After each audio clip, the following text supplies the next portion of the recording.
What began as a libel case will become a trial of the Holocaust itself.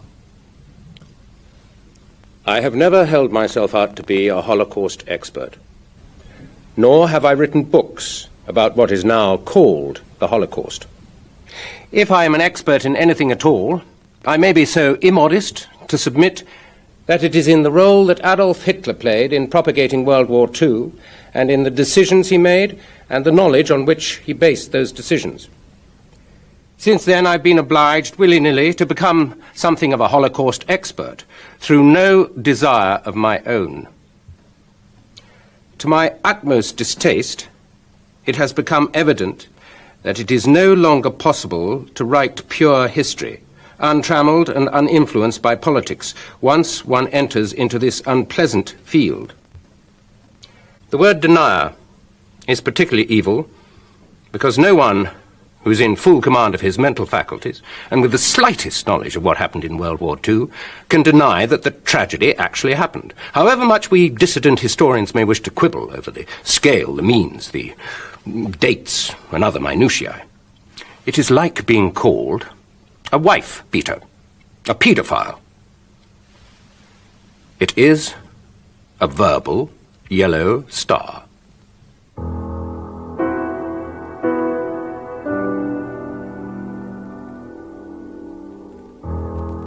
Irving insists that he is not a denier of the Holocaust, but simply an historian who has asked awkward questions.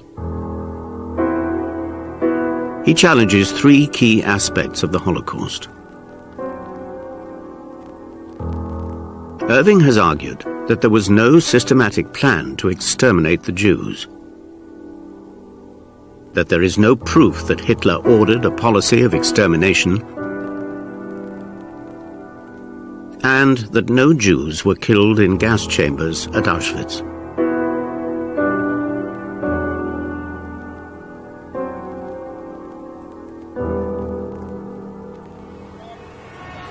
To win the case, the defense must prove that Irving has knowingly distorted the historical record.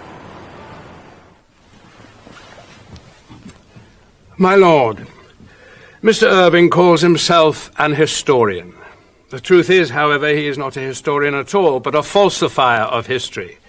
To put it bluntly, he is a liar. Mr. Irving has used many different means to falsify history.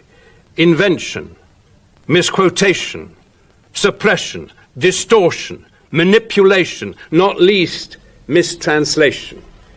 But all these techniques have the same ultimate effect: falsification of the truth. Mr. Irving is nowadays a Holocaust denier.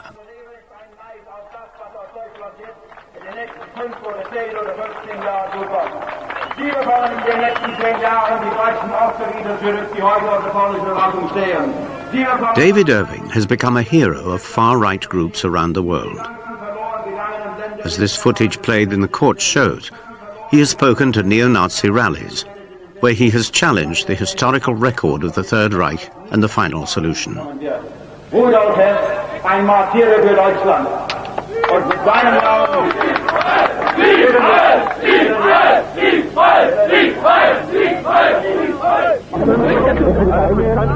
In his 30-year journey from controversial historian to alleged Holocaust denier, Irving has cast himself at the center of a bitter drama marked by fines, arrests, and deportations.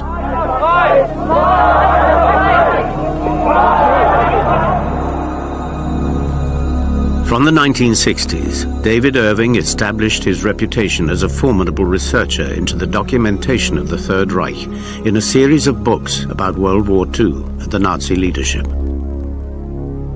Armed with an outstanding command of the German language, he repeatedly unearthed important new evidence, which he regularly shared with other scholars.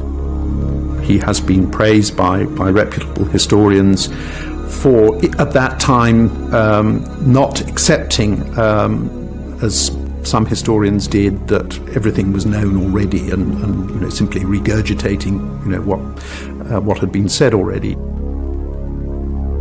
In 1977, Irving published Hitler's War, which established his reputation with a wide popular audience. In the book, he accepted the historic reality of the Holocaust, but he argued that there was no documentary proof that Adolf Hitler had ordered the final solution. Irving's reputation was further enhanced when he successfully challenged the authenticity of the so-called Hitler diaries in 1983. But by the time of publication of the second edition of Hitler's War in 1991, all trace of the Holocaust had disappeared. Auschwitz was no longer a monstrous killing machine, but merely a slave labor camp.